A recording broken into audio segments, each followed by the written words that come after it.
Imagine this.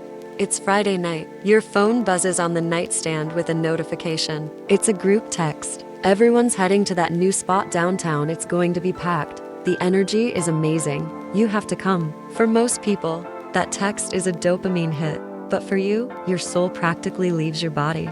You aren't thinking about the music or the drinks. You're thinking about the noise, the performance, and the sheer exhaustion of being on. You start calculating the cost of the vibe and decide the psychological bankruptcy isn't worth it. Society looks at you and calls you a loner, boring, or antisocial. But what if I told you that your preference for staying in isn't a flaw? What if it's actually a sophisticated psychological state called territorial comfort? Stay with me, because today we're going to look at the neuroscience of why your home is your superpower, and why choosing yourself is the most radical thing you can do in a world obsessed with noise. To some, a house is just a building. But for you, your home is an emotional reset button. It's a sacred sanctuary where the mask finally comes off. When you're out in the world, you are often performing wearing the I am having fun mask or the I am totally listening mask. This is what psychologists call impression management, where you are strategic about how you present yourself to the world.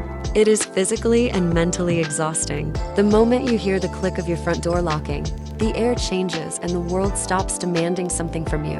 You have 100% control over every sound, every object, and every routine. In a world that feels messy on the inside, creating order on the outside is how your brain stabilizes itself. You aren't hiding from life. You are retreating to the only place where you can actually be the pilot of your own narrative, not just a passenger in someone else's. Why is that control so necessary for you? It's because your brain has zero chill, which is actually a genius evolutionary trait. Most people's brains come with a built-in spam filter that deletes 90% of environmental input, like flickering lights or background chatter. But your brain is screenshotting, recording, and analyzing everything simultaneously. Scientists call this sensory processing sensitivity. While everyone else is watching life in 480p, you're stuck with an 8000 IMAX experience you never asked for.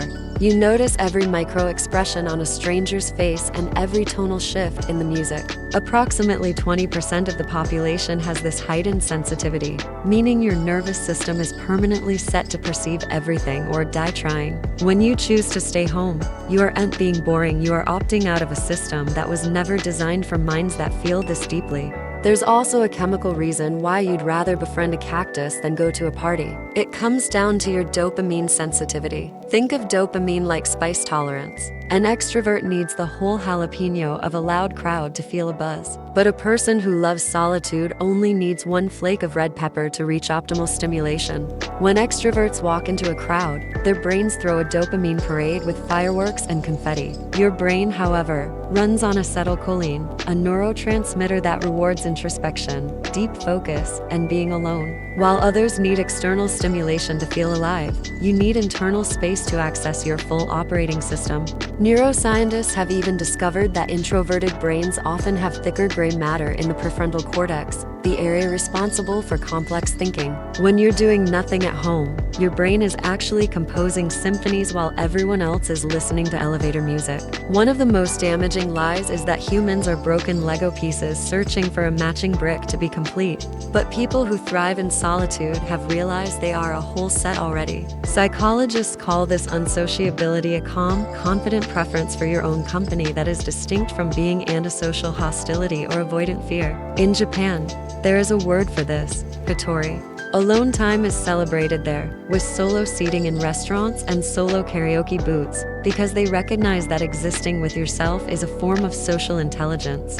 Research shows that people who embrace solitude often have stronger connections with others because they aren't clinging to people to fix an internal emptiness. They are bringing their whole selves to the table because they've spent time at their own table first. Finally, you might need 3 business days to recover from a 2-hour social event because you are an emotional Wi-Fi router. You have mirror neurons on steroids, meaning you don't just observe emotions, you download them. In a crowd, you are accidentally absorbing everyone else's stress, anxiety, and chaos like an emotional sponge. This is a superpower because it makes you one of the most emotionally intelligent people in the room, but it's also an overload. Choosing to stay home is a form of integrity. You refuse to play pretend in shallow environments where everyone is wearing a mask. Your nervous system craves substance and depth, and when forced into surface-level exchanges, it feels like chewing on cardboard. The next time someone asks, "Why don't you go out more?" remember that they are asking why you don't drain yourself to fit into spaces never designed for a mind like yours. You are not broken or boring. You are built for depth in a world obsessed with noise. You understand that silence isn't empty, it's where clarity lives.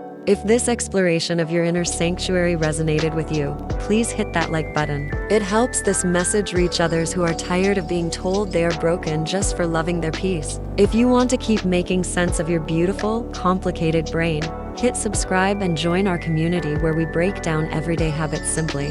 By subscribing, you are not just following a channel, you are choosing to understand the evolutionary brilliance and the specific psychological reasons behind who you are. Whether you are Team Crowds Give Me Life or Team Rather Befriend a Cactus, drop a comment below and let's find our people.